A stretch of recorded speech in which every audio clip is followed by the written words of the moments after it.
Hello everyone. आज के episode में हम लोग मेंटल हेल्थ के बारे में जानेंगे। उसके लिए हमारे बीच में गेस्ट मौजूद हैं, डॉक्टर विदित सिंह जो कि एक साइकेट्रिस्ट हैं। तो हमारे मनोविज्ञान हमारे को बार थोड़ा समझेंगे और उसके लिए सबसे अच्छा कौन होगा, एक मनोचिकित्सक ही होगा। तो आइए हम स्वागत करते हैं डॉक्टर विदित जी का। नमस्ते, मैं डॉक्टर विदित सिंह। तो डॉक्टर आ,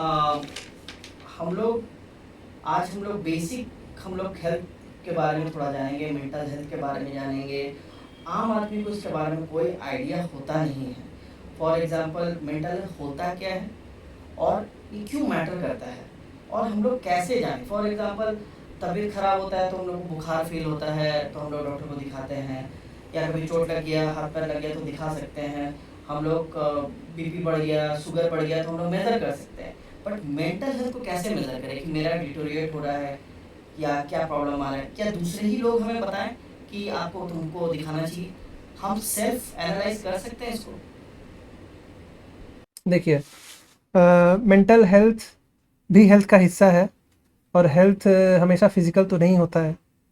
हमारा जो शरीर है that is the physical form, brain भी उसी का हिस्सा है। तो मेंटल हेल्थ जो है हमारे ब्रेन से आता है। अब जैसे आपने मेंशन किया शुगर, बीपी, ये सब हमारे ही शरीर के कुछ अलग अलग अंग हैं जिनमें अगर थोड़ी बहुत खराबी आती है, थोड़ी दिक्कतें आती हैं तो ये चीज़ें गड़बड़ाती हैं। जैसे कि हमारा पैंक्रियास एक ऑर्गन है, जी वो इंसुलिन प्रोड्यूस करता है नॉर्मली, जी जो कि हमारे ब्लड शुगर को कंट्रोल में रखता है। ओके अगर पैंक्रियास में कुछ दिक्कत आई है, इंसुलिन सही से प्रोड्यूस नहीं कर पा रहा है या फिर इंसुलिन रेजिस्टेंस हो रहा है, वो भी एक चीज़ होती है कि इंसुलिन प्रोड्यूस तो कर रहा है लेकिन एक्ट नहीं कर पा रहा है, तो ब्लड शुगर बढ़ता है, उसमें डायबिटीज़ होता है। बाई चांस हम लोग ब्लड शुगर भी हम लोग को पता नहीं चलता है, जैसा आपने कहा कि हम लोग को पता चल जाएगा, हम लोग जाके चेक कराएंगे। इंसिडेंटल फाइंडिंग होती है ज़्यादातर। हम लोग रूटीन ब्लड चेकअप करवाए थे, उसमें दिखा कि ब्लड शुगर बढ़ा हुआ है, या फिर कुछ हमें दिक्कतें हो रही थी, हम जल्दी थक जा रहे थे, या फिर चोट हमें लग रहे थे तो घाव भरने में समय लग रहा था। इस तरह की चीज़ें जब होती है तो पता चलता है कि एक बार टेस्ट करवाते हैं, पता चलता है कि ब्लड शुगर बढ़ा हुआ था। ठीक है, रूटीन चेकअप के लिए गए हैं, ब्लड प्रेशर चेक करवाए, देखिए बढ़ा हुआ था। उसके पहले इस तरह की चीज़ें हो सकती है कि हेडेक हो रहा था, गुस्सा जल्दी आ रहा था, पसीने छूट रहे थे, हार्ट बीट तेज़ हो जा रही थी किसी कारण से, या तो घाव सूखता नहीं है जल्दी। इस तरह की चीज़ें कुछ होती हैं। तो जब चेक कराते पता चलता है कि बीपी बढ़ा हुआ था, तो इंसिडेंटली पता चलता है। और फिर उसके बाद अगर कट ऑफ होता है, ठीक है, शुगर इतना से ज़्यादा है अगर आपका ब्लड शुगर, तो हमें दवाई शुरू करनी पड़ेगी। ब्लड प्रेशर आपका अगर इतना से ज़्यादा है तो हमें दवाई शुरू करनी पड़ेगी। तो मेंटल हेल्थ बहुत ज़्यादा अलग इससे नहीं है। ठीक है, हमारा जो ब्रेन है उसका एक अलग फंक्शन है, जैसे हार्ट का एक अलग फंक्शन है, पैनक्रियास का एक अलग फंक्शन है, तो ब्रेन का भी अलग फंक्शन है। हार्ट का ब्लड प्रेशर को रेगुलेट करना फंक्शन है, पैनक्रियास का इंसुलिन बना करके ब्लड शुगर को रेगुलेट करना फंक्शन है।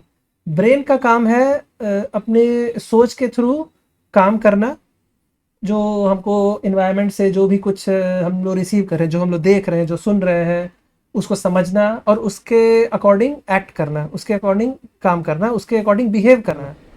तो जब हमारे इन्वायरमेंट में कुछ ऐसी चीज़ें होती हैं जो कि हमारे हिसाब से नहीं होती हैं, हम जैसा चाह रहे हैं वैसा नहीं हो रहा है, तो उससे हमें स्ट्रेस होता है, हम परेशान होते हैं बेसिकली। तो उससे जो है हमारा मेंटल हेल्थ खराब की तरफ जाता है। ठीक है, उसको हम लोग जो है जैसे जैसे करके कि भाई जैसे काम से हम लोग परेशान हो जाते हैं कि बहुत ज़्यादा काम पड़ गया है, कुछ डेडलाइन है जो फॉलो करनी है, हम जिस जॉब में हमको कोई डेडलाइन फॉलो करनी है, इतना सारा प्रोजेक्ट है उसको हमको इस समय तक ख़त्म करना है और वो नहीं कर पा रहे हैं, बहुत सारा काम बचा हुआ है, तो इससे जो तनाव होता है वो हमारे मेंटल हेल्थ को अफेक्ट करता है।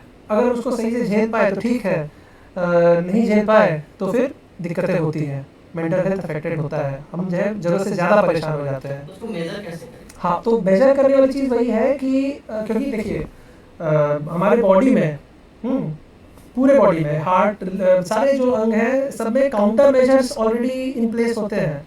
ब्लड प्रेशर अगर बढ़ रहा है तो ब्लड प्रेशर को कम करने की प्रणाली भी बॉडी के अंदर ही है। ब्लड शुगर बढ़ रहा है तो उसको कम करने की प्रणाली भी बॉडी के अंदर ही है।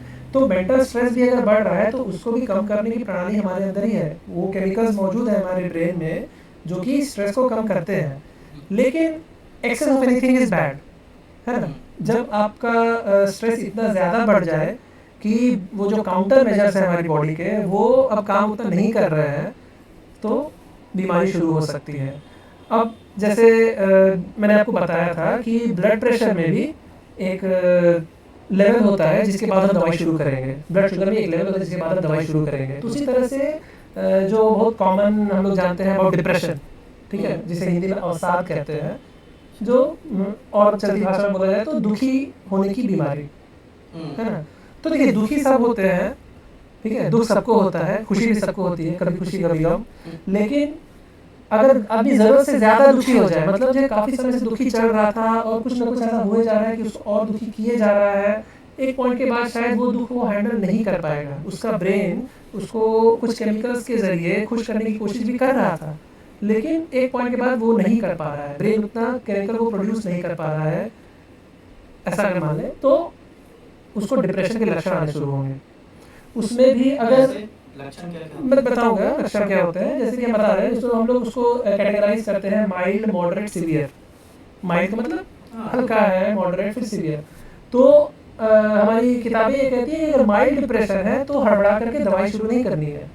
हम लोग जो है साइकोथेरेपी के थ्रू, साइकोथेरेपी यानी बातचीत के द्वारा हम लोग उसको ठीक करने की कोशिश करते हैं। मतलब कि देखिए आप इस तरह से सोच रहे हैं, आप उस तरह से सोचिए, आप अपना नजरिया बदल के देखिए, आप इस तरह से सोच करके देखिए। हाँ, ये साइकोथेरेपी का हिस्सा होता है। ऐसे ही तो मोटिवेट करने का जो हाँ करते हैं, आम आदमी के पास हाँ बोल जी, देते हाँ जी। तो हम उनके विचारों पे काम करते हैं। जी। जैसे उनको जो है माइल्ड डिप्रेशन मान लीजिए है, दवाई शुरू करने की जरूरत नहीं। जैसे हमारे पास कुछ क्वेश्चनेयर्स होते हैं जिनमें स्कोरिंग होती है, उनको हम स्केल्स बोलते हैं। तो उसको सॉल्व करने के बाद हमें पता चलता है कि भाई इनका ये स्कोर आया है तो ये माइल्ड की कैटेगरी में आ रहा है, ठीक है। तो इनको हड़बड़ा के दवाई नहीं शुरू करनी है, इनको पहले हम लोग थेरेपी के थ्रू ठीक करने की कोशिश करेंगे। क्योंकि वही बात है कि दवाई कोई भी शुरू करेंगे लंबी चल सकती है, ठीक है, उसके कुछ साइड इफ़ेक्ट्स भी हो सकते हैं, तो इसीलिए हड़बड़ाना नहीं होता है। तो थेरेपी में हम लोग उनके विचारों पे काम करते हैं, वो विचार जो नेगेटिव है। डिप्रेशन में नेगेटिव विचार आते हैं ना कि मैं किसी काम का नहीं हूँ, मेरे भविष्य में कुछ नहीं रखा है, मैं कभी ठीक नहीं हो पाऊंगा। इस तरह के नेगेटिव ख्याल जो आते हैं उन पे काम करते हैं, उनको जो है दूसरा नज़रिया दिखाने की कोशिश करते हैं। तो ये थेरेपी का हिस्सा होता है। माइल्ड डिप्रेशन में ऐसा करते हैं। जब मॉडरेट टू सीवियर होता है डिप्रेशन, मान लीजिए, डिप्रेशन का एग्जांपल इसलिए दे रहा हूँ क्योंकि कॉमनली लोगों को इसके बारे में पता होता है। तो उसमें क्या होता है कि नींद, भूख, ये सब चीज़ गड़बड़ाने लगता है। नींद नहीं आ रही है, भूख नहीं लग रहा है, खाने की इच्छा ही चली गई है, उसके अलावा आलस लग रहा है, कोई काम करने की इच्छा नहीं कर रही है। पहले जो चीज़ें करने में आनंद आता था, कुछ भी हो, उनको यह चित्रकारी हो या फिर टीवी देखना ही हो, कुछ भी जो वो पसंद करते थे करना, वो भी अब उनको इंटरेस्टिंग नहीं लग रहा है, उसमें भी रुचि नहीं आ रही है, ठीक है। और किसी न किसी बात को लेकर के ग्लानि, गिल्ट हो रहा है कि ये मेरी ही गलती है, जो भी गलत हो रहा है मेरे ही चलते हो रहा है। इस तरह के विचार जब आते हैं, ये सब डिप्रेशन के लक्षण हैं। जब ऐसा होता है तो वही फिर हम जो है अपना जो क्वेश्चन है मैंने बताया था स्केल, वो लगा कर हम देखते हैं। अगर वो मॉडरेट या मॉडरेट टू सीवियर के कैटेगरी में आता है तो हमें दवाइयाँ शुरू करनी पड़ती है। सीवियर कैटेगरी में अक्सर जो है खुद को मार लेने के भी ख्याल आते हैं, खुदकुशी, आत्महत्या के ख्याल आते हैं। तो ये होता है तो हमें जो है ट्रीटमेंट करना पड़ता है। तो देखिए हेल्थ सिर्फ फिजिकल हेल्थ नहीं है, ब्लड प्रेशर और शुगर और बाकी चोट चपेट लगना सिर्फ वो नहीं है, मेंटल हेल्थ भी हो सकता है। मतलब मान लीजिए कि आप डिप्रेशन से जूझ रहे हैं, माइल्ड है आपको, तो आप काम पे जा रहे हैं, आप किसी साइकेट्रिस्ट के पास या साइकोलॉजिस्ट के पास गए, थेरेपी आपकी शुरू हुई, आप उससे निकल पाए, ठीक है। मतलब मान लीजिए मॉडरेट टू सीवियर की कैटेगरी में आपका डिप्रेशन चले गया है और आप अपने काम पर नहीं जा पा रहे हैं, आप इतना ज़्यादा आपको आलस हो रहा है कि आप अपना काम भी नहीं कर पा रहे हैं, ठीक है। तो यहाँ पर हमें ट्रीटमेंट की ज़रूरत पड़ेगी क्योंकि काम मार खा रहा है, आपका जो आय का साधन है वो मार खा रहा है, ठीक है। किसी भी बीमारी में यही होता है, अगर आपका पैर टूट जाएगा, आप अपने काम पे नहीं जा पाएंगे, आपका आय मार खाएगा, है ना। ओके। तो इसीलिए बीमारी वो भी है, लेकिन ये मेंटल हेल्थ से रिलेटेड है, it is a mental illness. मतलब अगर हम एक आम आदमी के भाषा में बोले कि हमारा हर चीज़ हमारा माइंड से रिलेटेड होता है, हम लोग कंट्रोल, माइंड सही नहीं रहेगा तो हमारा काम हो, रिलेशनशिप हो, एवरीथिंग हैम्पर्स करेगी। इसलिए मेंटल हेल्थ को भी देखना उतना ही इम्पोर्टेंट है जैसा फिजिकल हेल्थ को बिल्कुल देखना। बिल्कुल बिल्कुल राइट। बिल्कुल। अच्छा, लेकिन एक चीज़ अब ये तो आप अपने क्वेश्चनियर्स के ज़रिए आप जान पाएँगे कि माइल्ड है, कि सीवियर है, कि जैसा भी है। लेकिन एक मैं एज़ ए इंडिविजुअल जिसको ज़ीरो नॉलेज है, जी या फिर मैं गाँव में रहता हूँ, कहीं भी रहता हूँ, मुझे नहीं पता कि मेंटल क्या होता है, मैं कैसे जानूँ? जैसे कि बुखार में मुझे पता चल जाता है या चोट लगा तो पता चलता है, लेकिन मुझे कैसे पता चलेगा कि मेरे को एक साइकियाट्रिस्ट की ज़रूरत है या किसी की हेल्प की ज़रूरत है? How will I know? Because maximum people what they are doing is without any knowledge, वो लोग अपने भगवान भरोसे चल रहे हैं, उनको लगा ठीक हो जाएगा तो प्रॉब्लम है, लेकिन स्पेशलिस्ट का ज़रूरत है, मुझे कैसे पता चलेगा? हाँ, तो देखिए मेंटल हेल्थ में दिक्कत अगर आती है तो अगर मेंटल हेल्थ में दिक्कत आती है तो जो लक्षण होते हैं वो व्यवहार में आते हैं। जैसे कि आपके पैर में चोट लगेगी तो लंगड़ाना एक लक्षण है, दर्द एक लक्षण है, ठीक है। मेंटल हेल्थ अगर आपका खराब हो रहा है, उसमें अगर दिक्कत आ रही है तो आपके व्यवहार में बदलाव आएगा। मतलब एक पॉइंट तक आपको वो दिक्कत नहीं थी, तब तक आप बिल्कुल ठीक थे, आपका मेंटल हेल्थ ठीक था, आपको for I take the example of depression, आपको डिप्रेशन नहीं था, एक पॉइंट के बाद वो शुरू हुआ है, आपके व्यवहार में बदलाव आना शुरू हुआ है। आप पहले आप 7-8 घंटे आराम से सोते थे, अब आप सोने जाते हैं आपको नींद नहीं आ रही है, आप घंटों बिस्तर पे पड़े रह रहे हैं, नींद नहीं आ रही है, ठीक है। तो बदलाव है। आप पहले जितना खुश रहते थे, खुशी से सारे काम कर लेते, अब नहीं कर रहे, आपको कोई काम करने की इच्छा नहीं कर रही है, और वो इतना मतलब बदतर हो गया है कि आप अपने जॉब पर भी जाना छोड़ दिए हैं। मतलब आप जैसे सुबह उठते हैं वो नहीं जाऊंगा जॉब पे, बिल्कुल हिम्मत ही नहीं हो रही है, इच्छा शक्ति खत्म हो इच्छा शक्ति खत्म हो जा रही है। तो ये जो आपके व्यवहार में परिवर्तन आया है, अगर ये मतलब चलिए किसी दिन हो सकता है इच्छा नहीं करे कि आज अच्छा नहीं लग रहा है, कल बॉस से बहुत डांट पड़ी थी, आज मैं जॉब पे नहीं जाऊंगा, छुट्टी ले लूंगा, ये एक दिन की बात हुई। हाँ, लेकिन आप अगर देखेंगे कि ये लंबे समय तक चल रहा है, जैसे हमारे मतलब गाइडलाइंस में ऐसा है कि डिप्रेशन को हम लोग तभी डायग्नोज करते हैं जबकि ये जो लक्षण है ये 2 सप्ताह या उससे ज़्यादा चल रहे हों, ठीक है। एक दिन का ब्रेक लेना, वो मतलब इतना ज़्यादा स्ट्रेस था, इतना ज़्यादा मैंने काम किया था पिछले हफ्ते में कि मुझे आज छुट्टी लेनी है, लेकिन 2 हफ्ते हो गए, अभी भी काम पे जाने की मेरी हिम्मत नहीं हो रही है, अभी भी मैं खुशी नहीं महसूस कर पा रहा हूँ, अभी भी कमज़ोरी महसूस कर रहा हूँ, आलस महसूस कर रहा हूँ, नींद 2 हफ्ते से मुझे सही से नहीं आई है, भूख नहीं लग रही है, तो फिर कुछ दिक्कत है, क्योंकि लंबा खिंच गया है ये दिक्कत। तो फिर हम बोले कि हाँ भाई ये लक्षण जो है मैच कर रहे हैं डिप्रेशन के साथ, तो आपको जो है कुछ दवाइयाँ हम देंगे, आप इसको लेकर के देखिए, इससे आपको बेहतर लगेगा। यू मीन टू से इट्स ऑल अबाउट इंट्रोस्पेक्शन, हमको खुद ही अपने में देखना पड़ेगा। नहीं, इंट्रोस्पेक्शन नहीं। देखिए अक्सर ऐसा होता है, बाकी बीमारियों की तरह ये नहीं है, ठीक है। आपके पैर में चोट लगेगी तो आपको दर्द पता चल रहा है, आप डॉक्टर के पास खुद जाएंगे, लेकिन आपके व्यवहार में अगर चेंज होगा तो अक्सर जो है इंसान मानने की भी कोशिश नहीं मानना चाहता है, नहीं कोई दिक्कत नहीं है, ऐसा बोल देते हैं, वो घर वाले देखते हैं। यहाँ पर साइकाइट्री में खास करके घर वालों को थोड़ा ऑब्जर्व करना पड़ता है, घर वालों का सपोर्ट बहुत ज़रूरी हो जाता है। अब जैसे कि किसी कोई व्यक्ति है, मान लीजिए कि वो अलग से रह रहा है, अपने घर से दूर कहीं पर हॉस्टल में रह रहा है या फिर कहीं जॉब कर रहा है, वहाँ पे रह रहा है, अपने परिवार से दूर है, अकेले रहता है, ठीक है। वहाँ पे उसको कोई देखने वाला नहीं है, वो 2 हफ्ते से काम पे नहीं जा रहा है, तो उसके कलीग अगर पूछेंगे, उसका कोई दोस्त वहाँ पे होगा, तब शायद पता चले, नहीं पकड़ जाएगा। घर पे है तो घर वाले देख रहे हैं तो बोलेंगे कि हाँ वो देख रहे हैं, क्योंकि वो जानते थे कि पहले इसका व्यवहार कैसा था, अब वो व्यवहार में जो परिवर्तन है, जो बदलाव है, उसको देख रहे हैं, तो वो बोलेंगे कि हाँ भाई कुछ तो अलग है, इसके लिए कुछ तो करना पड़ेगा। तो अक्सर जो ऐसा होता है कि मानसिक समस्या अगर होती है तो उसमें डॉक्टर के पास पहुंचने में, साइकाइट्रिस्ट के पास पहुंचने में थोड़ा समय लग जाता है, क्योंकि उनको लगता है कि ठीक हो जाएगा, ये जीवन का हिस्सा है, ये दिक्कत, ये तब्दीली, ये बदलाव। लेकिन जब ये लंबा खिंच जाता है और उससे जो काफ़ी नुकसान होने लगता है, मतलब देखिए अगर आप 2 हफ्ते से ज़्यादा काम पे नहीं जाएंगे, तो आपका जो है लॉस ऑफ पे हो जाएगा, आपकी कंपनी बोलेगी कि या तुम नोटिस दे दो, तुम आ रहे हो नहीं, आपको काम करवाना, कंपनियां नहीं रुकेगी ना, तो पता चलता है कि हाँ भाई अब जो है लॉस ऑफ जॉब होने वाला है। तो वही है, जब इसको हम लोग बोलते हैं सोशियो ऑक्यूपेशनल फंक्शनिंग, ठीक है। इसमें दो वर्ड है, सोशियो और ऑक्यूपेशनल।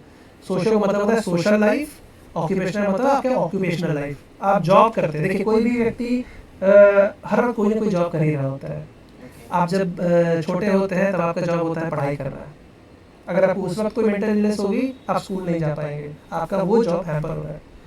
जब आप स्कूल पूरा कर लिया, आप कॉलेज जा रहे हैं सीखने के लिए, प्रोफेशनल कोर्स कर रहे हैं, उस वक्त अगर आप कॉलेज नहीं जा पा रहे हैं अपने मेंटल हेल्थ के ख़राब होने के चलते, तो आपका जो है प्रोफेशनल कोर्स का जो सिलेबस है वो आप कवर नहीं कर पा रहे हैं, वहाँ पे आपका जॉब हैम्पर हो रहा है।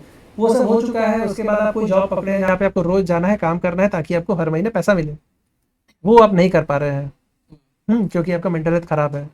तो एट एवरी स्टेज आपका कोई ना कोई ऑक्यूपेशन होता है जो कि आप अगर नहीं कर पा रहे हैं अपनी बीमारी के चलते, तो वो एक हेल्थ इशू है।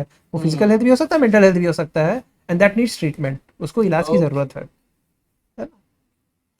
हाँ, सोशल पार्ट मैंने जो कहा था उसको भी थोड़ा बता दूँ, क्योंकि ये जैसे डिप्रेशन हुआ है ना, लोगों को जो है इतना मतलब उनका मन बुझ गया रहता है कि वो किसी से मिलना नहीं चाहेंगे। वो व्यक्ति जो हमेशा काफ़ी खुश मिजाज था और लोगों से मिलना जुलना पसंद करता था, वो अब नहीं मिलता जुलता है। लोग उससे मिलना चाह रहे हैं, बोल रहे हैं कि भाई ये करना है, वो करना है, घूमने चलते ही हो, वो सबको मना कर दे रहा है। तो ये चेंज है, उसका सोशल लाइफ भी हैम्पर हो रहा है। तो जब ये होता है सोशियो ऑक्यूपेशनल इम्पेयरमेंट होता है, सोशियो ऑक्यूपेशनल जो चीज़ें हैं वो गड़बड़ाने लगती हैं, तो हम बोलते हैं कि ये भाई एक मेंटल हेल्थ की समस्या है और इसको इलाज की ज़रूरत है।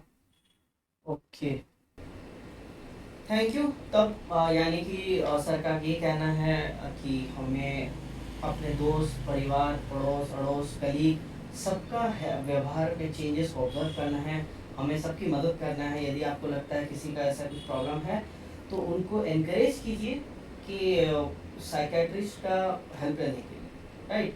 और और हम लोग ऐसे ही करके एक दूसरे का हेल्प कर पाएंगे। तो सेकंड हम एक सवाल पूछना चाहते हैं कि मेंटल हेल्थ अभी भी बहुत जगहों पे लेस इम्पोर्टेंट कंसिडर किया जाता है compare to physical health, right, और स्पेशली सम कल्चर्स में।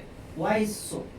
क्योंकि देखिए वो कल्चरल एक चीज़ है, काफ़ी समय से जो चला आ रहा है, क्योंकि मेंटल शब्द ही जो है, मेंटल शब्द को ही हम लोग स्टिग्मेटाइज कर दिए हैं, टैबू कर दिए हैं कि मेंटल का मतलब पागल, ठीक है। जबकि मेंटल का मतलब है सिर्फ आपके मन से जुड़ा हुआ। मनोचिकित्सा जो है मन की चिकित्सा, तो मन से जुड़ा हुआ है, ठीक है। तो मेंटल का मतलब पागल होता है ऐसा नहीं है, मेंटल का मतलब होता है मन से जुड़ा हुआ, मानसिक, है ना।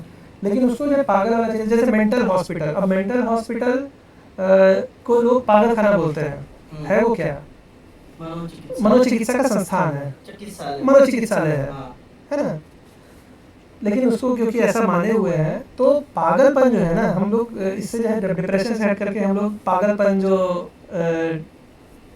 कॉमन टर्म है उसको अगर एक्सप्लेन करना चाहें तो एक वर्ड है थोड़ा डिफिकल्ट सा है, स्किज़ोफ्रीनिया।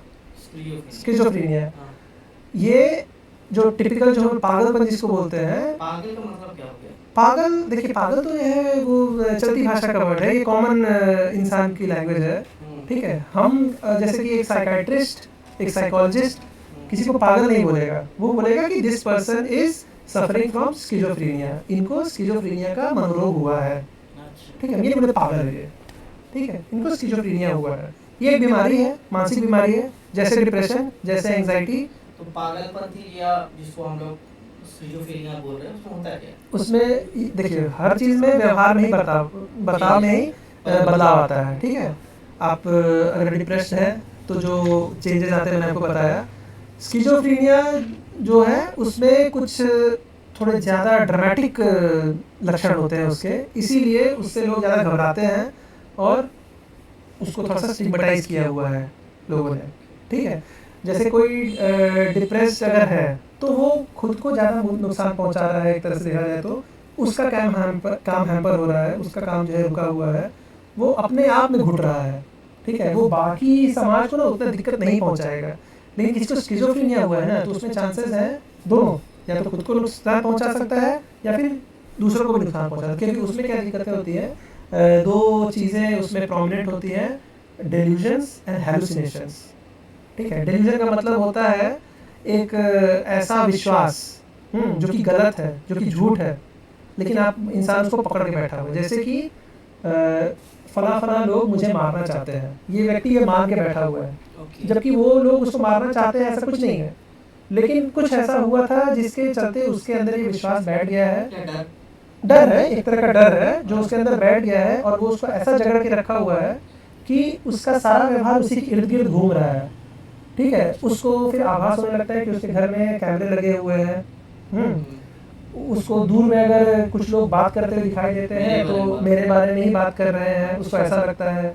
और सिर्फ लगता नहीं है, अगर आप उससे पूछेंगे तो बोलेगा कि वो मेरे बारे में ही बात कर रहे हैं, उसको पूरा विश्वास है उसके बारे में बात कर रहे हैं। ठीक है, अच्छा। तो ये जो तगड़ा विश्वास हो जाता है उसे, Delusion। उसको डेल्यूजन बोलते हैं। ठीक है, मतलब शक करना, चलिए ठीक है, आपका जो है किसी से झगड़ा हुआ है तो आप उसे शक करेंगे ये मुझे नुकसान पहुंचा सकता है शायद, और आप श्योर है कि कर ही रहा है, हाँ, इसी का कारण लेकिन इसका आपको लगा कि नहीं मुझे पूरा विश्वास है कि वो कर रहा है, तो वो जो आपको लगता था शायद वाला जो चीज़ था वो एक आइडिया है। लेकिन जब आप पूरे विश्वास के साथ बोल रहे हैं कि मुझे पूरा विश्वास है कि मेरे खिलाफ षड्यंत्र कर रहा है, मेरे खिलाफ साजिश कर रहा है और मुझे नुकसान पहुंचाएगा, तो ये डेल्यूजन हो जाता है। इसके अलावा जो मैंने हेलुसिनेशन बोला है, हेलुसिनेशन जो है वो थोड़ा और सीवियर एक लक्षण है स्किज़ोफ्रेनिया का। उसमें उसे आवाज़ें सुनाई देने लगती हैं लोगों की, जो उसे कुछ भी कह रहे हो सकते हैं, उसे धमका रहे हो सकते हैं कि अगर तुम घर से बाहर निकले तो मैं तुम्हें मार दूंगा। लेकिन वो आदमी है नहीं, कोई नहीं है, वो मतलब लोग अदृश्य हैं, लेकिन उससे आवाज़ें आ रही हैं। आम आदमी की भाषा में बोल सकते हैं भूत प्रेत जैसा आता है। उनको वही लगता है। पहले जब जो है हमें मानसिक स्वास्थ्य के बारे में, मानसिक रोगों के बारे में जब इतनी जानकारी नहीं थी, तब इन्हीं आवाज़ों को शायद लोग भूत भूत बोलते थे।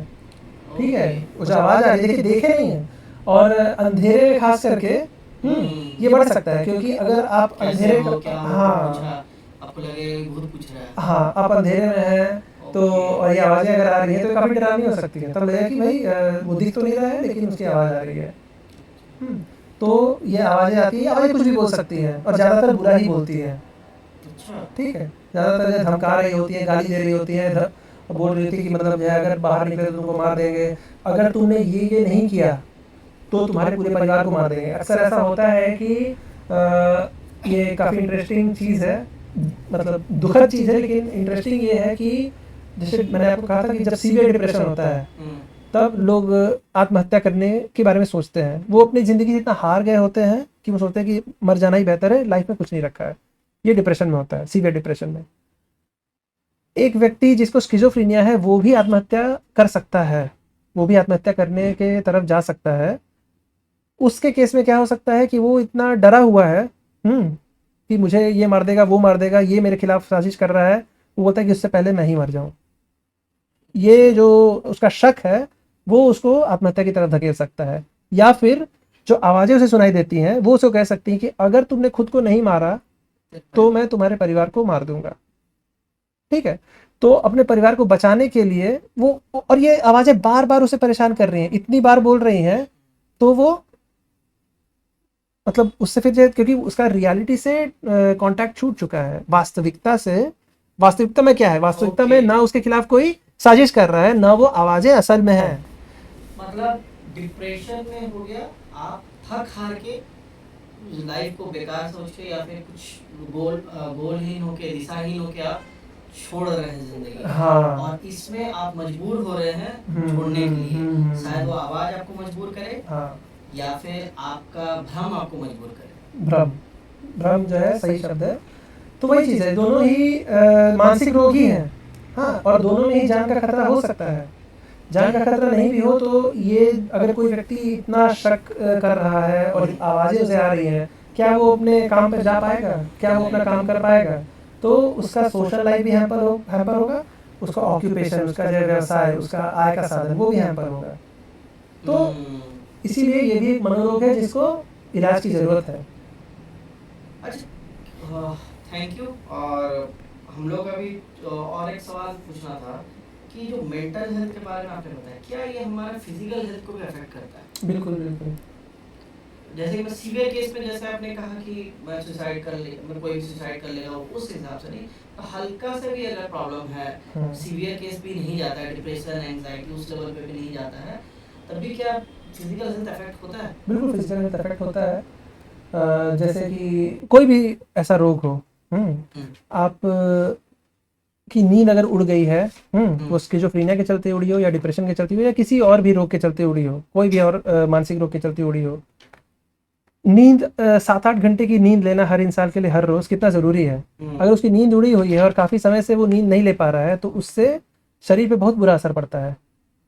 ठीक है।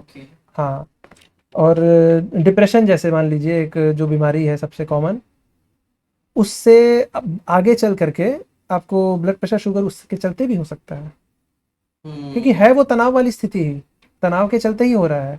अब तनाव के चलते ही आप डिप्रेस्ड हो रहे हैं और तनाव के चलते ही आपका जो है बॉडी इस तरह से रिएक्ट करता है कि धीरे धीरे करके आपको ब्लड प्रेशर की शिकायत शुरू हो सकती है, आपको ब्लड शुगर की शिकायत शुरू हो सकती है। ये सारी चीज़ें आगे चल के हो सकती हैं और एक बार ये चीज़ें शुरू हो जाएं तो फिर उसके बाद दिक्कतें फिर और बढ़ती ही हैं।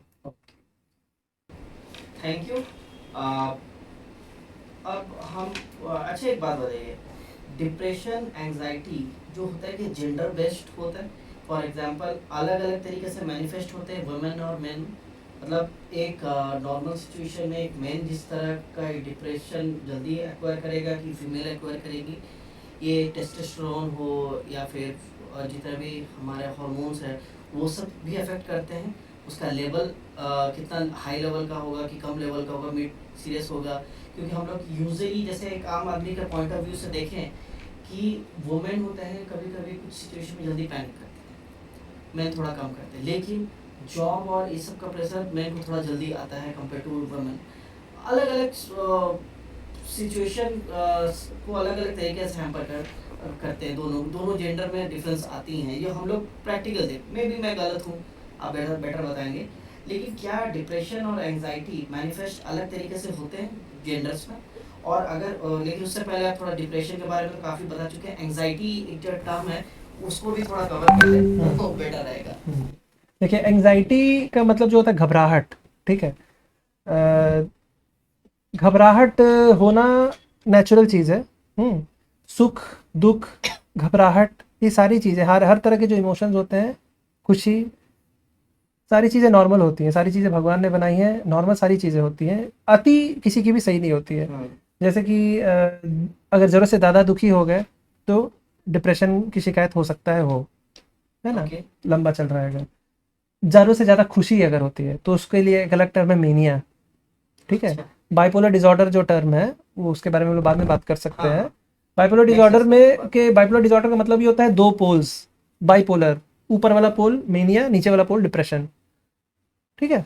तो मेनिया में जरूरत से ज़्यादा खुशी, वो इतना ज़्यादा खुश है, वो इतना ज़्यादा अपने आप को महान मान रहा है, उसको लगता है कि मैं 1 महीने में 1 करोड़ रुपए कमा लूँगा, जबकि अभी वो शायद 10,000 ही कमा रहा हो, अगले महीने में 1 करोड़ कमा लूँगा, और है उसके पास करोड़ों की संपत्ति, जबकि नहीं है। लॉटरी में जिस तरह लोग सोचते हैं, बहुत सारे लोग, वो एक तरह से कह सकते हैं। हम देखें कि कई बार क्या होता है कि बहुत सारे लेबर हो या कुछ हो, 400-500 रुपये मिलता है और पूरा का पूरा अमाउंट वो लॉटरी खरीदने में लग जाते हैं कि हम अगले बार करोड़पति बन ही जाएंगे, उनका इतना कॉन्फिडेंस रहता है उनमें। हाँ, तो वो भी एक तरीके से बोल सकते हैं हम लोग ना, वो अगर अगेन वो जो है एक समय तक वैसा चलना चाहिए, वो लक्षण सब रहने चाहिए, तब हम लोग डायग्नोस करेंगे।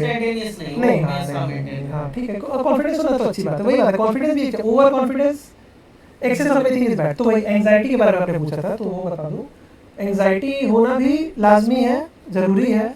आप जैसे कि एग्ज़ाम के लिए प्रिपेयर कर रहे हैं कोई, तो अगर आपको जो उसको लेकर के बिल्कुल भी एंजाइटी नहीं होगी तो आप पढ़ाई नहीं करेंगे, बोलेंगे हाँ हम तो कर ही लेंगे, हम इतने ज़्यादा, वहाँ पे मेनिया आ जाता है। इसीलिए मैंने मेनिया का जिक्र किया।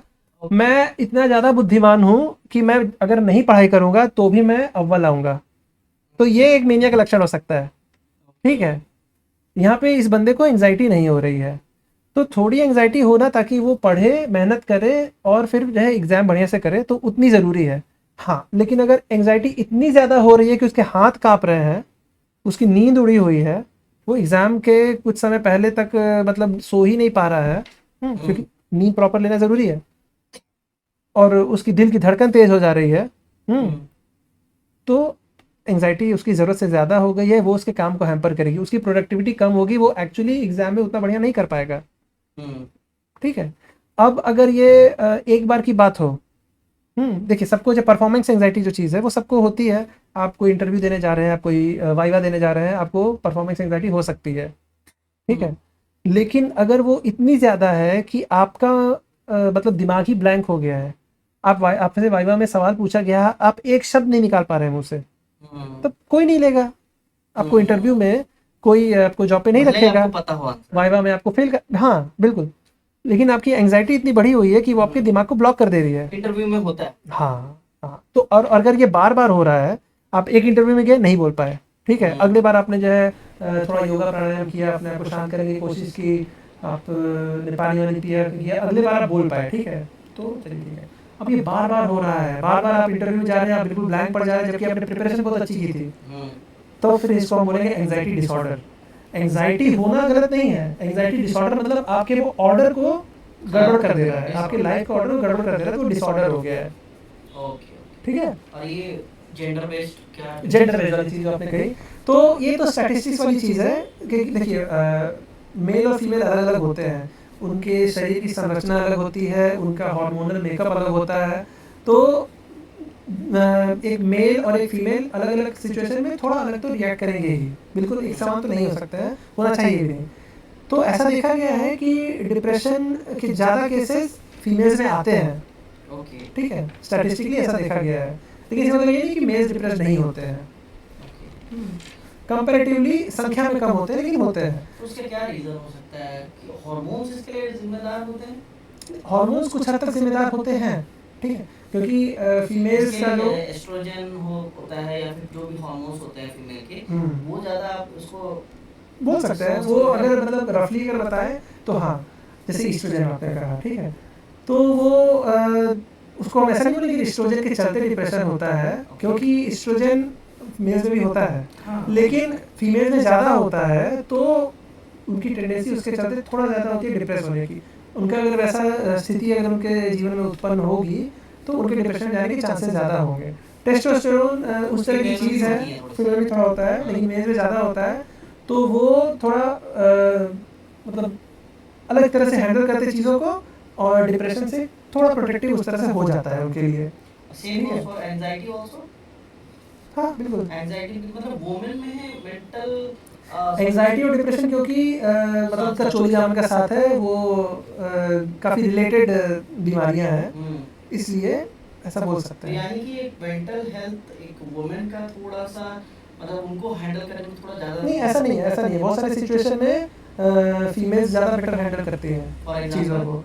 जैसे कि आप मान लीजिए एडिक्टिव डिसऑर्डर्स जो होते हैं, नशा अच्छा। करने का जो लत होता है, जैसे मैं अभी नशा मुक्ति केंद्र में काम कर रहा हूँ, तो वहाँ पे ज़्यादातर जो आते हैं वो मेल मेल्स आते हैं, ओके, ठीक हाँ। है, क्योंकि वही चीज़ है कि वो अपना तनाव जो है, अपना स्ट्रेस जो है, वो किस तरह से हैंडल कर रहे हैं, वो नशे की तरफ जाते हैं, नशे के थ्रू नशे डोपामिन के का थ्रू सिक्रेशन करा के अपने आप को हाँ फील गुड हाँ, करने की कोशिश करते बिल्कुल हैं। बिल्कुल बिल्कुल। और वुमेन जबकि नहीं करती हैं तो मे बी इसलिए वो डिप्रेस्ड होती होंगी, ये भी हो सकता है।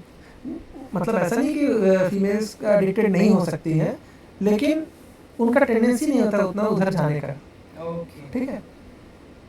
Thank you. ये काफ़ी इम्पोर्टेंट है, हम लोग को जानना रहता है कि हम लोग जब तक जानेंगे नहीं खुद से कि मेल फीमेल में डिफरेंस क्या है, हम लोग को कैसे एक दूसरे का मदद कैसे करें, ये जानना बहुत ज़रूरी होता है। अच्छा, एक सवाल ये रहता है कि आप अपने लाइफ में तो काफ़ी सारे लोगों को से आप मिले होंगे, पेशेंट से मिले होंगे, तो सबसे सरप्राइजिंग कुछ एक मेंटल हेल्थ डिसऑर्डर का आपने कभी कुछ अगर जिक्र करना चाहेंगे जो आप सोचे थे कि ऐसा भी होता है बोल के आपके लिए सरप्राइजिंग हो? सरप्राइजिंग देखिए अगर आप जिसके बारे में जान रहे हैं बीमारी के बारे में, तो सरप्राइजिंग उतना नहीं है, लेकिन हाँ एक चीज़ है जिसके बारे में लोगों को काफ़ी कम जानकारी जैसे है। अभी जैसे हेलुसिनेशन जो आप बता रहे हम्म हो भूत हम्म जैसा होता है, वो तो आम आदमी के लिए काफ़ी सरप्राइजिंग चीज़ है, हम लोग तो भूत ही सोचते हैं। हाँ पीपल पेड़ के नीचे बैठे रहते हैं तो भूत ही मान लेते हैं। हम्म, लेकिन हाँ, वैसे आपने कुछ एनकाउंटर किया हो तो? हाँ नहीं देखिए मैं बता रहा हूँ, जैसे कि ओसीडी एक बीमारी है, ठीक है, ये भी काफ़ी ऑब्सेसिव पॉपुलर है। Compulsive disorder. हाँ, ये काफ़ी पॉपुलर है, ये काफ़ी ज़्यादा दिक्कत वाली हो सकती है। उसमें कुछ केसेस के बारे में बताऊंगा मैं। तो ज़्यादातर लोग ओसीडी के बारे में थोड़ा बहुत जानते हैं कि हाँ भाई व्यक्ति जो है बार बार हाथ धोता है या बहुत लंबे समय तक हाथ धोता है या बहुत ज़्यादा नहाता है, बहुत ज़्यादा सफाई करता है, सबसे कॉमन जो सिम्टम है। या फिर वो बार बार जाकर चेक करता है मैंने ताला बंद किया था कि नहीं, मैंने गैस का स्टोव ऑफ किया था कि नहीं, बार बार जाके चेक करता है। एक बार करता है, देख लेता है, फिर जाता है, अच्छा मैंने देखा तो था, मैंने सही में बंद भी किया था कि नहीं, फिर जाता है, और ये बार बार चलते रहता है। ठीक है, इसको जो है OCD ऑब्सेसिव डाउट बोलते हैं, ऑब्सेसिव डाउट। तो इस तरह से बहुत सारी चीज़ें होती हैं। चीज़ों को जो है एक क्रम में रखना, मतलब चीज़ों को सजाना इस तरह से, अगर इस तरह से चीज़ें नहीं सजी रहेंगी तो उसको जो है घबराहट होगी। मेन चीज़ घबराहट वाली चीज़ है। मेरे हाथ गंदे हैं, मुझे धोते रहना है, अभी तक साफ नहीं हुए, घबराहट हो रही है। मैंने जो है स्टोव ऑफ किया था कि नहीं, मैंने ताला लगाया था कि नहीं, घबराहट हो रही है। ठीक है, एक रिलीजियस भी एक ऑब्सेशन होता है कि मैं जब भी पूजा करने जा रहा हूँ मुझे भगवान को गाली देने का मन कर रहा है, इस चीज़ से फिर जो ग्लानि हो रही है और फिर जो घबराहट हो रही है। लेकिन फिर जब भी पूजा करने जा रहा हूँ फिर से गाली देने का मन कर रहा है, मन में गालियाँ आ रही है। गाली मीन्स मैं अब भगवान मेरा नहीं सुन रहा है, नहीं नहीं नहीं, मतलब गाली मतलब प्रॉपर गाली देने का मन कर रहा है, ऐसा भी होता है। ऐसा भी होता है। दूसरा, जब भगवान का ध्यान लगा रहे हैं तभी मुझे मतलब अश्लील दृश्य मेरे मन में घूमने लग जा रहे हैं, और फिर उसको लेकर जो है ग्लानि हो रही है कि जब पूजा के समय मैं ऐसा कैसे सोच सकता हूँ। ठीक है, तो इससे बहुत ज़्यादा घबराहट होती है, ये भी ओसीडी का ही एक प्रकार है। अच्छा, ठीक है, तो ऐसा हो सकता है। तो केस के बारे में बता रहा था कि एक बार एक ऐसा केस आया था हमारे पास, एक महिला थी, उनको सफाई को लेकर के इतना ज़्यादा उन्हें घबराहट थी, मतलब सफाई होनी चाहिए, वो वॉशरूम जाना ही नहीं चाहती थी। अगर वॉशरूम जाएंगी उसको, उनको जो है कमोड पर बैठना पड़ेगा, तो गंदगी उनको लग जाएगी, तो वो मतलब स्टूल पास ही नहीं कर रही थी, वो स्टूल पास ही नहीं कर, हाँ जर्मोफोबिया ही, वही सफाई वाली जो ऑब्सेशन होती है, वो स्टूल पास ही नहीं कर रही थी। उन मतलब इतना ज़्यादा रोक ली थी, वो आईसीयू पहुंच गई, उनके मरने की स्थिति बन गई। ठीक है, तो वही बात है कि मानसिक रोग भी आपको मरने की स्थिति में पहुंचा सकता है, क्योंकि भाई आत्महत्या तो वही चीज़ है ना, आत्महत्या में क्या है, मौत होती है, इसमें भी हो सकती है। तो जब तक हुआ नहीं है तब तक इंसान इलाज करवा कर ठीक कर सकता है, लेकिन काफ़ी ज़्यादा सीरियस भी हो सकती है। चलिए, अब और एक सवाल है कि ये ADHD क्या होता है, और फिर दूसरा कि ये कुछ are there any positive traits in those conditions. Positive traits, अच्छा मतलब आप एडीएचडी में क्या अच्छी चीज़ें हो सकती है, ये आप बोलना चाह रहे हैं? तो ADHD देखिए, एडीएचडी का फुल फॉर्म होता है attention deficit hyper active disorder. ठीक है, ये बच्चों में शुरू होता है। ठीक है, ऐसा कभी नहीं होता है कि वो अडल्टहुड में शुरू हो। अगर किसी को अडल्टहुड में उसके लक्षण दिखाई दे रहे हैं तो बचपन में रहे होंगे, वो रिजॉल्व नहीं हुए थे, इसलिए अडल्टहुड में दिखाई दे रहे हैं।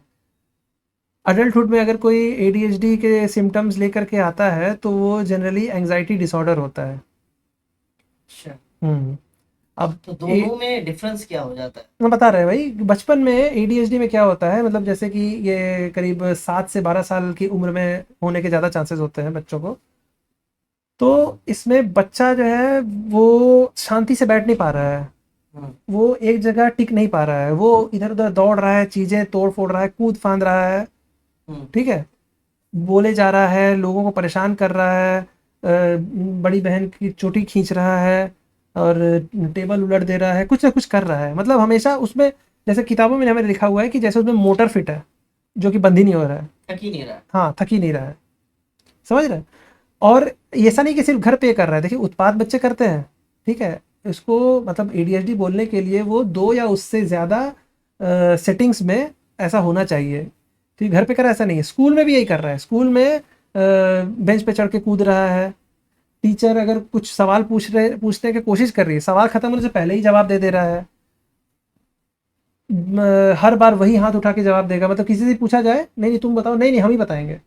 अच्छा, ठीक है, और वही दूसरे बच्चों को तंग करना, ये सब कर रहा है, मतलब उससे लोग परेशान हो जाएंगे, घर पे भी स्कूल पे भी, और तीसरी किसी जगह पे भी हो सकते हैं, प्लेग्राउंड हो गया।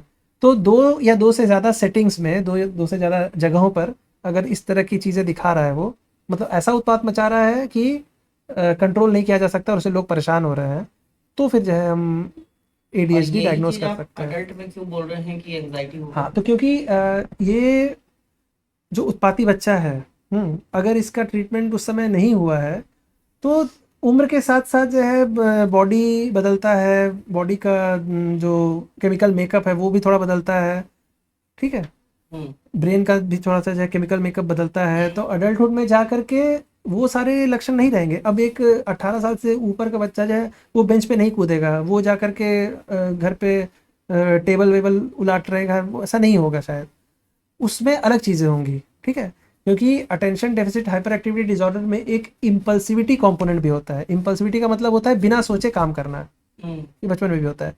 जैसे ADHD में बच्चा ऐसा कर सकता है कि उसे मालूम है कि भाई रोड पे नहीं जाना चाहिए, बिजी रोड पे कोई गाड़ी आके मुझे मार देगी, लेकिन वो नहीं सोचेगा, वो दौड़ पड़ेगा।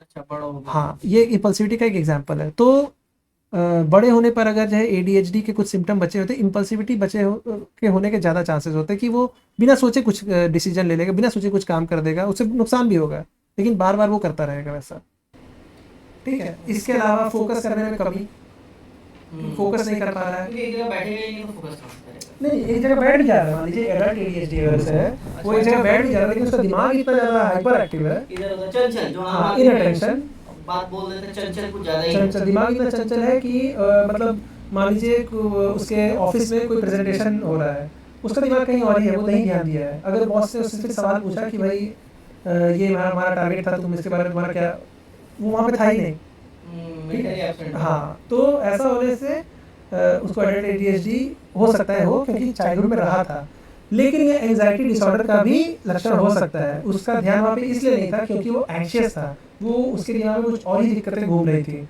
ठीक है। ओके। जैसे कि किसी को जनरलाइज एंजाइटी डिसऑर्डर एक बीमारी होती है, उसमें दिमाग में हमेशा कुछ ना कुछ फिक्र घूमते रहती है, कोई चिंता घूमते रहती है। वो अपने काम पर भी है तो उसको ये दिमाग में घूम रहा है कि मेरे घर पे सब सुरक्षित तो होंगे ना, मेरे घर से कोई बाहर निकला होगा बाजार में सब्जी खरीदने के लिए, कहीं उसका एक्सीडेंट तो नहीं हो गया होगा।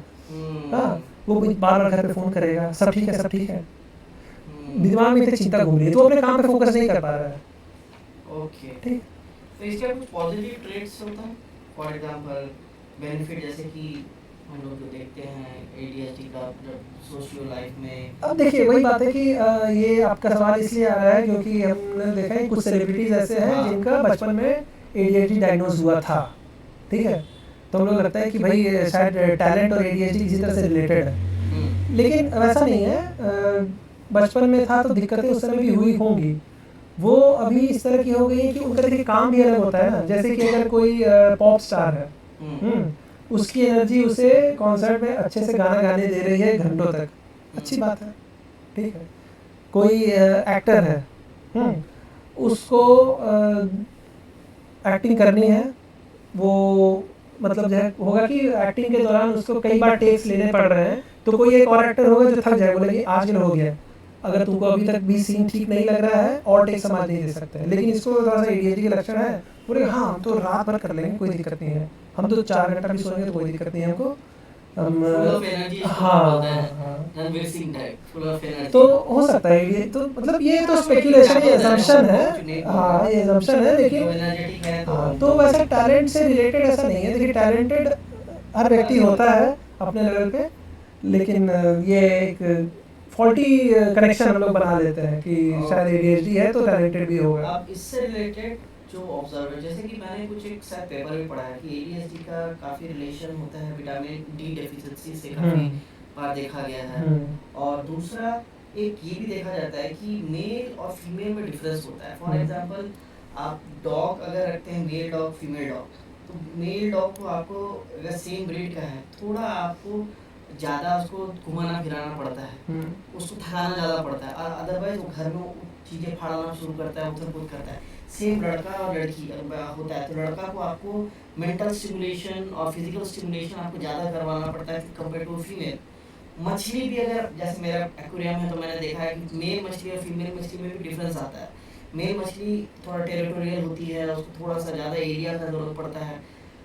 तो ये जो उथल-कूद वाला चीज़ें करने का, तो इसका क्या हम लोग ये कनेक्शन कर सकते हैं कि एक तो विटामिन डी का मिनरल का डेफिशिएंसी की वजह से, विटामिन का डेफिशिएंसी की वजह से हो रहा है। सेकंड, क्या इस वजह से ये भी होता है कि मेंटल और फिजिकल स्टिमुलेशन इतने आजकल के पेरेंट्स बिजी हो जा रहे हैं कि बच्चों को नहीं दे पाते हैं, प्लेग्राउंड का कमी है, तो बच्चे इतना खेल नहीं पाते हैं, तो घर में ही वो लोग ज़्यादा अपने एनर्जी को वेस्ट करते हैं। क्या हम लोग इससे कुछ बोल सकते हैं? ये सारी चीज़ें थोड़ा सा ज़्यादा कॉम्प्लिकेटेड है, इतना सिंपल नहीं है कि विटामिन डी की डेफिशिएंसी के चलते ये जो इतना सिंपल नहीं है। कुछ आर्टिकल्स मैंने पढ़ा हाँ, था, नहीं देखिए वो है कि मैग्नीशियम और विटामिन डी ये सब का वो ओनली नहीं होता है, हाँ वन ऑफ द रीजन होता है। ये हाँ मतलब है, एसोसिएशन है, ठीक है, लेकिन उसके चलते ही ये हो जाएगा ऐसा भी नहीं है, ठीक है। एडीएचडी होना मेल्स में क्यों ज़्यादा है, अगर आप बोलेंगे कि भाई मेल चिल्ड्रन में ज़्यादा होता है, फीमेल में कम होता है, तो उसका भी कारण है, क्योंकि वही बात है कि मेल की संरचना अलग है, मेल की संरचना अलग है, फीमेल की संरचना अलग है, और सदियों से अलग रह रही है। मेल की एनाटॉमी भगवान ने अलग बनाई है, फीमेल की एनाटॉमी भगवान ने अलग बनाई है, हार्मोनल जैसे मैंने कहा हार्मोनल मेकअप अलग है। हाँ, तो इसलिए क्योंकि मेल का एक अलग रोल रहा है हमेशा से। जैसे कि अगर आप प्री हिस्टोरिक एज में देखेंगे तो शिकार करना, अपने परिवार का रक्षा करना, ऐसा नहीं कि फीमेल्स कर नहीं सकती हैं सारी चीज़ें, वो भी करती हैं।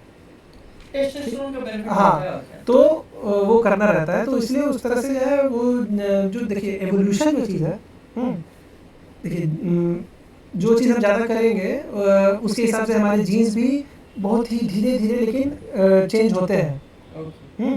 तो इसीलिए उस तरह से जो मेल्स इस तरह से होते हुए आए हैं, फीमेल्स उस तरह से होते हुए आई हैं, तो कुछ चीज़ें मेल्स में ज़्यादा पाई जाएंगी, कुछ फीमेल्स में ज़्यादा पाई जाएंगी, ऐसा होता है, ठीक है।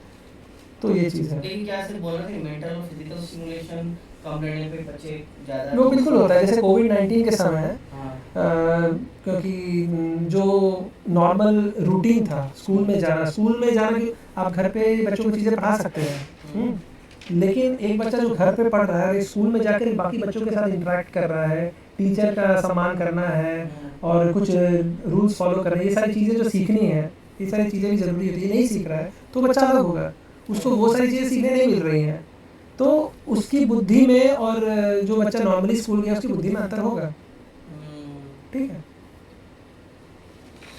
तो और एक सवाल है जो आमतौर पर लोगों का दिमाग सोचते हैं कि फॉर एग्जांपल एक साइकियाट्रिस्ट और एक साइकोलॉजिस्ट, ठीक है, या थेरेपी देने वाला मेंटल थेरेपिस्ट, क्या बोलते हैं उनको, वो उनमें सब डिफरेंस क्या होता है?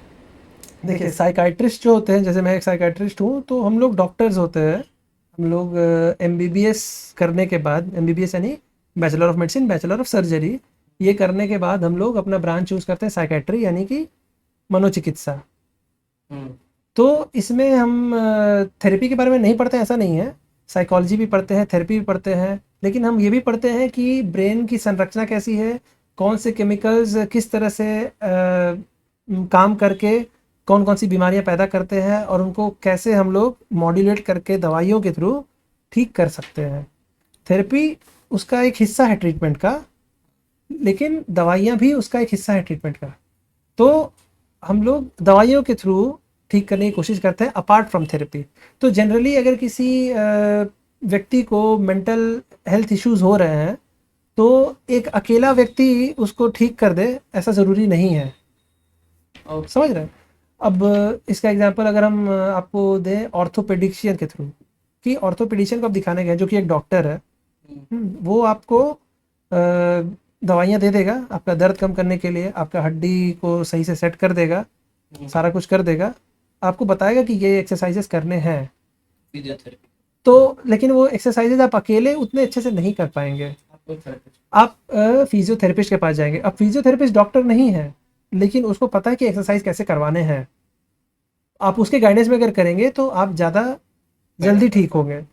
तो साइकोलॉजिस्ट जो है वो आपको ऐसे मेंटल एक्सरसाइजेस करवाते हैं कि दवाइयाँ तो हमारी चल रही हैं, लेकिन दवाइयाँ और बेहतर काम करें और जल्दी काम करें, आपको और जल्दी आराम मिले, उसके लिए अगर आप जो है वो मेंटल एक्सरसाइजेस आप जो साइकोथेरेपिस्ट साइकोलॉजिस्ट आपको करने के लिए बता रहे हैं वो करेंगे तो आप जल्दी ठीक होंगे। साइकोलॉजिस्ट डॉक्टर नहीं होते? साइकोलॉजिस्ट डॉक्टर नहीं होते हैं, मतलब अगर उन्होंने पीएचडी की है तो उस तरह से वो डॉक्टर है। मेडिकल डॉक्टर्स नहीं होते हैं वो लोग, दवाइयाँ नहीं लिख सकते हैं। Okay, hmm, thank you. अब हम लोग कुछ बहुत सीरियस टॉपिक पे बात कर लिए, थोड़ा सा लाइट टॉपिक पे हम लोग जाते हैं। ठीक है। जैसे कि हम लोग बहुत सारे जीनियसेस के बारे में देखते हैं, बड़े बड़े, जैसे कि मैंने अभी कहा सेलिब्रिटीज़ का आपने जिक्र किया, तो उसमें भी उन लोगों को हमेशा मेंटल हेल्थ का इश्यूज क्यों रहता है? हम लोगों ने कई सारे मूवीज़ में भी देखे हैं जो कि उनको एक किसी तरीक़े से अल्कोहल का लत लग जाता है कुछ, या पॉप स्टार बैंड वालों को हम लोग देखते हैं, उनको ड्रग्स उग्स का इशू होता है, या फिर स्ट्रेस बहुत होता है, वो लोग फैमिली से कट ऑफ हो जाते हैं, बिल्कुल। या कुछ होता है। तो इसका क्या सक्सेस की वजह से होता है, या फिर अपना काम में इतना डेडिकेशन वो लोग दे देते हैं कि उन लोगों को और कुछ करने का समय नहीं मिलता है, कि क्या होता है? बहुत सारी चीज़ें हैं, again it is very complicated matter. उसको सिंप्लीफाई करने की हम कोशिश कर सकते हैं। देखिए स्ट्रेस सबको होता है, ठीक है, कोई कितना भी सक्सेसफुल हो स्ट्रेस उसको भी होता है, और अगर सक्सेसफुल नहीं हो तो उसको भी स्ट्रेस हो सकता है। ओके। ठीक है। अब अगर कोई व्यक्ति महीने के 10-20 हज़ार रुपये कमा रहा है आज के डेट में, और उसको अपने परिवार को संभालना है, तो उसको भी स्ट्रेस होगा उस चीज़ का, उसके चलते उसका भी मेंटल हेल्थ खराब होगा, है ना। अगर कोई व्यक्ति हाइपर सक्सेसफुल है, जैसे पॉप स्टार हो गए, वो करोड़ों में कमा रहे हैं, अब अचानक मान लीजिए कि वो कई साल तक काम कर चुके हैं, अब उनको उतने ज़्यादा कॉन्सर्ट करने का ऑफर नहीं मिल रहे हैं, या फिर अगर वो मूवीज़ में भी प्लेबैक सिंगिंग करते हैं, उनको उतनी ज़्यादा मूवीज़ में भी बुलाया नहीं जा रहा है सिंगिंग के लिए, तो उनका जो करोड़ों वाला था वो अगर लाखों में आ जाए। अब ये जो व्यक्ति है जिसको 20,000 रुपये कमा रहे हैं उसको अलग स्ट्रेस है, मेंटल हेल्थ इशूज उससे भी हो सकते हैं। अब इनका जो करोड़ों से लाखों में आ गया है उसको भी स्ट्रेस है, ठीक है, क्योंकि उसको आदत पड़ गई थी एक सर्टेन लाइफस्टाइल की, एक लेवल ऑफ लाइफस्टाइल की, उससे जो कमी आ रही है उससे उसके जो अहम है उसको चोट पहुंचती है। अहम को चोट पहुंचना भी एक अलग तरह का मेंटल स्ट्रेस होता है। Okay, thank you. और की तो काफ़ी कॉम्प्लिकेटेड टॉपिक है, इसके बारे में हम लोग और भी बात करेंगे, डिटेल्स में हम लोग जानेंगे, है ना। आज ज़्यादा समय नहीं दे पाएंगे। एक हाँ, और एक मूवी सब में दिखाता है, पुराना अजय देवगन का कौन सा मूवी हमको याद नहीं आ रहा था, वो सुनील शेट्टी रवीना टंडन वाला, उसमें भी देखते थे कि जिसको हम लोग यूजली पागल समझते हैं, उसको देखते हैं मुंह में बैंडेज देके सॉफ्ट ट्रीटमेंट देते हैं वो ठीक होता है। क्या सॉफ्ट ट्रीटमेंट से ठीक होता है? तो उसके लिए डॉक्टर के पास क्यों जाते, घर में भी करंट मार सकते हैं। मूवी सब में दिखाता है एक शॉक लगता है वापस याददाश्त आ जाता है, तो ये कितना हद तक सही है या कितना हद तक गलत है? मूवीज में चीज़ों को बहुत सही से नहीं दिखाया जाता है, ठीक है, आधी अधूरी चीज़ें दिखाई जाती है। मूवी आफ्टर ऑल मूवी होती है, वो ना तो किताब होती है ना तो वो कोई क्लासरूम का कोर्स होता है, तो मूवी के थ्रू तो सीख हम लोग नहीं ले सकते हैं। हाँ, करंट साइकोलॉजी, आपने जो बोला कि भाई घर पे भी तो करंट मार सकते हैं, तो वो वाला करंट मारने से मौत हो सकती है। हम जो करंट मार रहे हैं वो एक तरीके से दे रहे हैं, वो क्यों दे ठीक रहे है, हैं? हाँ बता रहे हैं। देखिए आफ्टर ऑल हमारी जो बॉडी है ना, it is an electrical entity, ठीक है, सर्किट।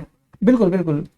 जैसे एक बैटरी होती है, बैटरी बिजली कैसे बनाती है, वो कैसे बल्ब जला लेती है, कैसे टॉर्च जला लेती है, कैसे गाड़ी चला लेती है, हाँ, तो उसमें केमिकल रिएक्शन हो रहे हैं, कुछ आयंस इधर उधर जा रहे हैं, उसमें जो हमारे बॉडी में मौजूद हैं बहुत सारे अलग अलग हाँ, फैक्टर्स रहते हैं, उस तरह से वो एनर्जी बना रही है और जो है मशीन को चला रही है। तो हमारी बॉडी भी एक मशीन है जिसमें बहुत सारे केमिकल्स हैं जो कि अलग तरह से इंटरैक्ट करके इस बॉडी को चला रहे हैं, ओके।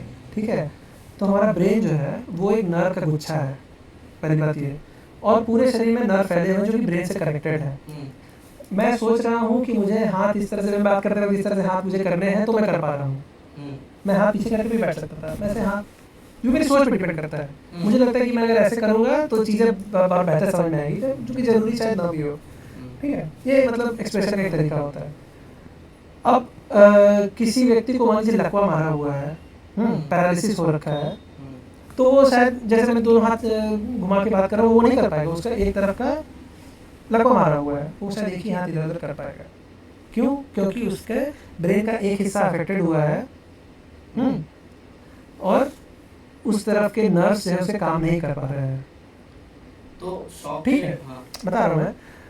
तो क्योंकि ये ब्रेन जो है नर्व का गुच्छा है, और नर्व में जो इलेक्ट्रिकल जो एक्टिविटी हो रही है वो सोडियम और पोटेशियम के हाँ इधर उधर होने पे वो इलेक्ट्रिसिटी दौड़ रही है, हाँ वो सारी चीज़ें हो रही हैं, और ये जो मशीन है हमारा शरीर वो काम कर रहा है। तो जो ब्रेन है उसका काम सिर्फ हाथ पैर चलाना नहीं है, हमारी सोच को जन्म देना, और सोच के थ्रू जो मैं बातें बोल रहा हूँ, मैं कुछ सोच रहा हूँ फिर मैं बोल रहा हूँ, ठीक है, आप जो बोल रहे हो मैं सुन रहा हूँ, उसको समझ रहा हूँ, उसके बाद उसके लिए रिस्पॉन्ड कर रहा हूँ, प्रोसेस करके रिस्पॉन्ड कर रहा हूँ। तो ये, हाँ जी, तो ये भी ब्रेन के थ्रू ही हो रहा है जी है ना। तो अगर किसी को जैसे स्किज़ोफ्रेनिया में हमें करंट शॉक देना पड़ता है, ठीक है, कभी कभी डिप्रेशन में, सीवियर डिप्रेशन में अगर व्यक्ति सुसाइडल हो रखा है, ऐसा कहा जाता है कि अगर किसी व्यक्ति को सुसाइड करने का बहुत ज़्यादा टेंडेंसी हो गया है तो ये करंट शॉक देने से वो रिजॉल्व हो जाता है काफ़ी हद तक। तो बता दो डॉक्टर शॉक देगा, हम लोग नहीं। हाँ बिल्कुल। तो वो जो शॉक होता है वो एक ही बहुत ही कंट्रोल्ड एनवायरनमेंट में दिया जाता है, वो एक स्पेशल इलेक्ट्रोड के थ्रू दिया जाता है जिसको हम लोग टेम्पल पे रखते हैं, उसमें अलग अलग तरह के होते हैं, दो तरफ रख के, एक तरफ रख करके इंटेंसिटी हम लोग सेट करते हैं कितना देंगे। वो होता है एक हल्का सीजर इंड्यूस करने के लिए, यानी मिर्गी का दौरा जो होता है ना, हाँ, मिर्गी का दौरा जो पड़ता है जब आदमी के दांत लग जाता है जो बोलते हैं, उसमें जो बॉडी छटपटाने लगती है, वो क्या होता है, ब्रेन का कोई हिस्सा जो है ज़्यादा फायर कर रहा होता है, मतलब वहाँ की बैटरी और ज़्यादा जरूरत से ज़्यादा जो है वो, हाँ, केमिकल वो ज़्यादा उसका वहाँ पे हो रहा है। तो हम लोग ये जानबूझ के कर रहे हैं, एक हल्का सा मिर्गी का झटका हम लोग प्रोड्यूस करने की कोशिश कर रहे हैं, ताकि जो सोच जो इतनी गड़बड़ हो चुकी है, जो कि इंसान को अपने आप को मारने के लिए मजबूर कर रही है, या फिर मतलब जो आवाज़ें आ रही हैं, अदृश्य लोगों की आवाज़ें जो आ रही हैं, जो कि हाँ स्किज़ोफ्रेनिया में हम वो सीजर इंड्यूस करके उस जगह के ब्लड फ्लो को और बेहतर कर रहे हैं, ठीक है। अगर हम ऐसा मतलब ये मैंने सिंपल टर्म में कहा है, ब्लड फ्लो वाला चीज़ बहुत सारी चीज़ होती है। आमतौर पे भाषा में अगर बोले तो ऐसा बोल सकते हैं, जो अभी मेरा करंट ब्रेन से गुजर रहा है, जो हमें जो पर्टिकुलर काम करने पे मजबूर कर रहा है, बाहर से सोच समझ के एक कंट्रोल एनवायरनमेंट में करंट दे के वो करंट को डिसरप्ट करके हाँ, हम उसको अलग रास्ता दे अलग रास्ता दे रहे हैं, दिमाग के जो तार उलझ गए हैं उनको बाहर से करंट देके सुलझा रहे हैं। हाँ जैसे गाड़ी अगर बंद पड़ गई है, उसके बैटरी को जो जंप स्टार्ट देते हैं, इसके बाद ये नहीं कि मैंने जो जंप स्टार्ट दिया था उसके चलते ही चल रही है, ब्रेन अपने नॉर्मल फंक्शनिंग पे आ जाएगा, गाड़ी की बैटरी अपना काम जो है आगे कर लेगी, लेकिन जंप स्टार्ट नहीं देना पड़ेगा, तो वो चीज़ है। और ये इतना कंट्रोल होता है कि इसमें कोई जान का खतरा या कुछ भी नहीं होता है। मैं समझ गया। तो यानी कि और ये थोड़ी मूवी में सच्चाई हाँ है, थोड़ी मूवी सच्चाई है, थोड़ी हाँ, इसमें हम एनेस्थीसिया के साथ देते हैं, ओके ठीक है।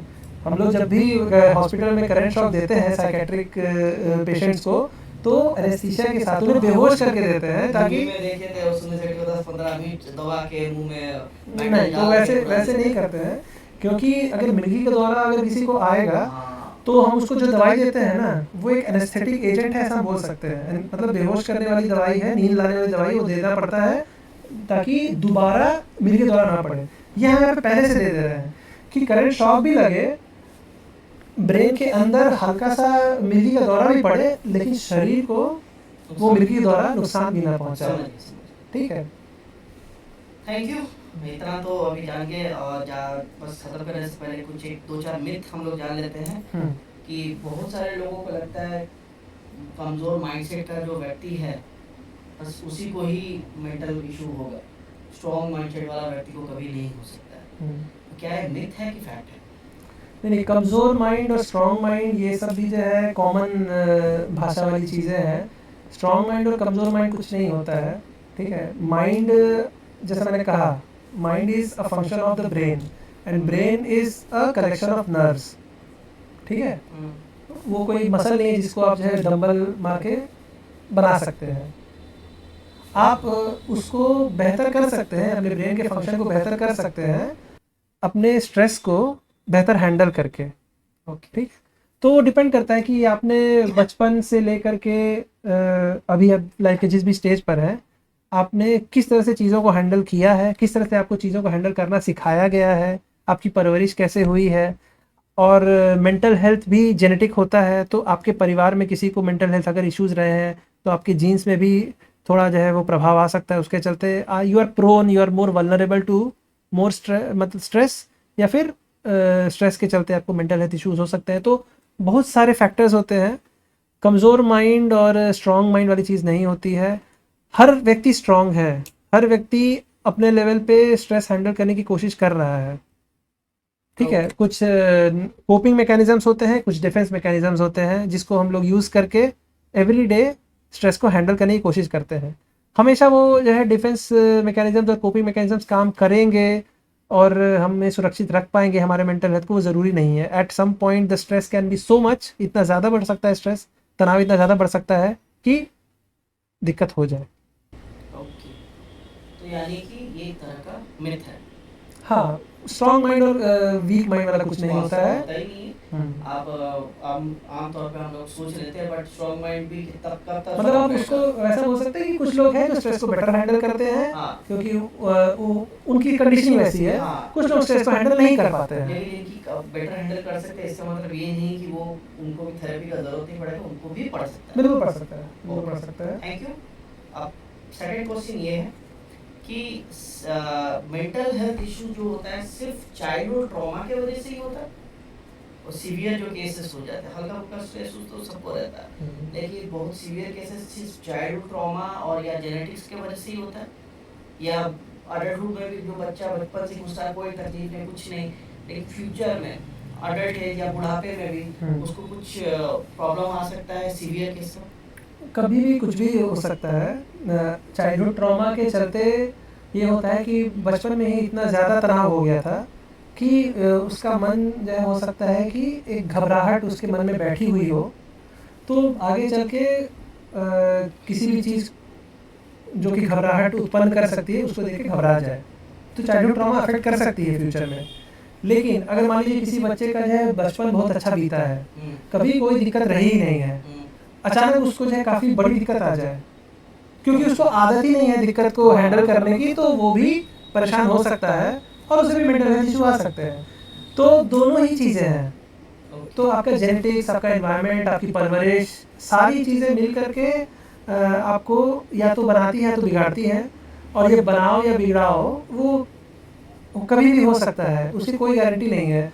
हमारे लाइफ में जो चीज़ें होती हैं, जैसे कि रोड पे एक्सीडेंट होता है, हमारे लाइफ में कुछ अदृश्य एक्सीडेंट भी होते हैं, ठीक है। जैसे कि आपने कोई हाई पेइंग जॉब पकड़ तो ली, लेकिन वो इतनी ज़्यादा डिमांडिंग थी, आपको 12-14 घंटे काम करना पड़ रहा है। शुरुआत में आपको लगा कि हाँ 12-14 घंटे काम कर लेंगे, क्या दिक्कत है, काम करना ही तो मुझे अच्छा लगता है।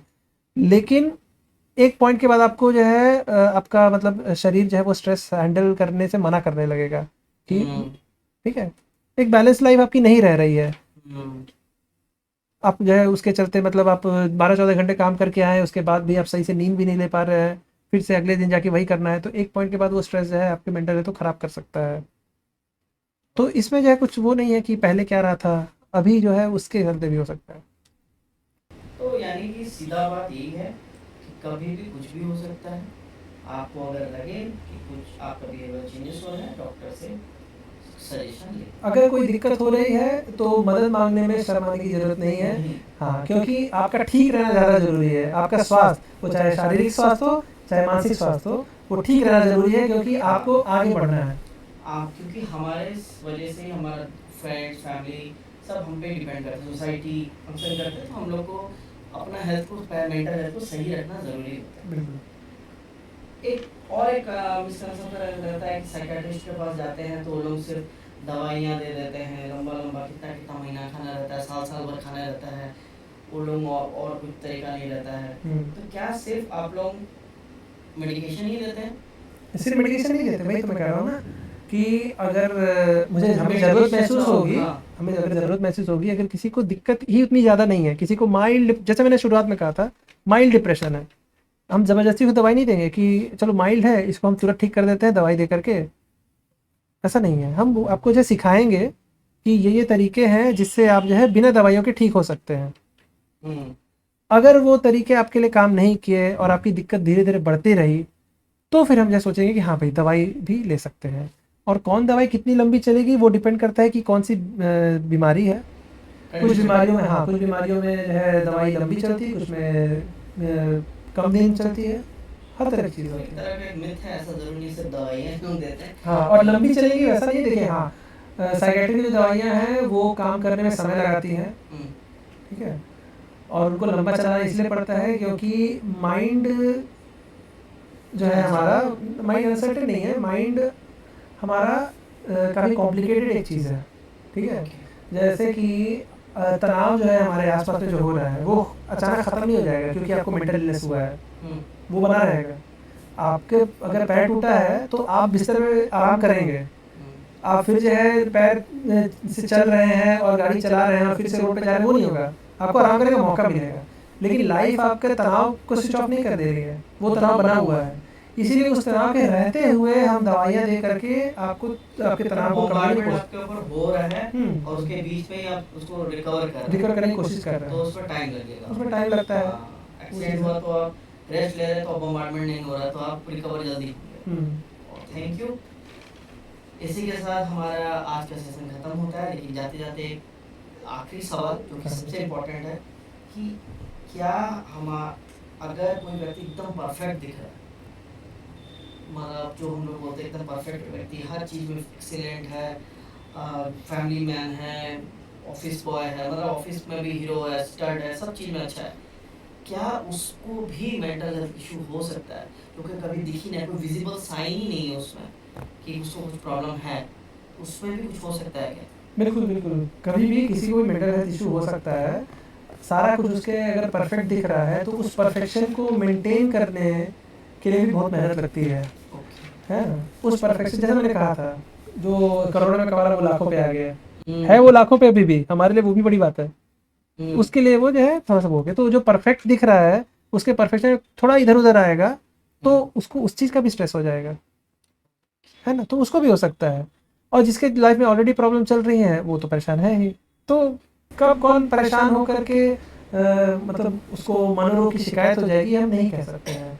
वो दिखा नहीं रहा है, बट अंदर में है, अंदर में हो सकता है। आप जो है किसी से पूछेंगे, आपको लग रहा है इसके लाइफ में सब कुछ सही चल रहा है, अगर आप लगता ही है आपके लाइफ में अच्छा है, उसका लाइफ में मेरा ही खराब है, हाँ, सबको तो लगता ही है, तो उसको दिक्कत नहीं है, ऐसा नहीं है। अगर उसकी लाइफ सही चल रही है तो सही चल रही है। अब किसी सेलिब्रिटी को अगर दिक्कत हुई है तो कुछ तो दिक्कतें होंगी, वो अपने मतलब मान लीजिए वो कॉन्सर्ट्स कैंसिल करने लगेगा, वो अपने प्रोजेक्ट्स कैंसिल करने लगेगा, ठीक है, जिससे उसको पैसा आता था वो कैंसिल करने लगेगा क्योंकि उसको धक्का लगा था कि क्यों मुझे अब उतने फिल्म्स नहीं मिल रहे, उतने कॉन्सर्ट नहीं मिल रहे जितना मिलते थे, अब जो मिल भी रहे हैं वो उसमें भी जा नहीं पा रहा है। ठीक है, तो देखिए, थैंक यू, आपने अपना कीमती वक्त हमें दिया और ये आज का सेशन के लिए आपका बहुत बहुत धन्यवाद। बहुत सारे लोगों को इसमें मदद मिली होगी और मैं लोगों से बता रहा हूँ कि मेंटल हेल्थ सीरियस इशू है, इसको नेगलेक्ट ना करें और ऐसे ही अच्छे और मज़ेदार एपिसोड के लिए आप चैनल को सब्सक्राइब करें, लाइक करें और शेयर करें, क्योंकि ये ज़रूरी है कि लोग जानें मेंटल हेल्थ कितना इंपॉर्टेंट होता है। और हम लोग मिलते हैं ऐसे ही अच्छे एपिसोड के साथ नेक्स्ट एपिसोड में। Thank you and bye bye.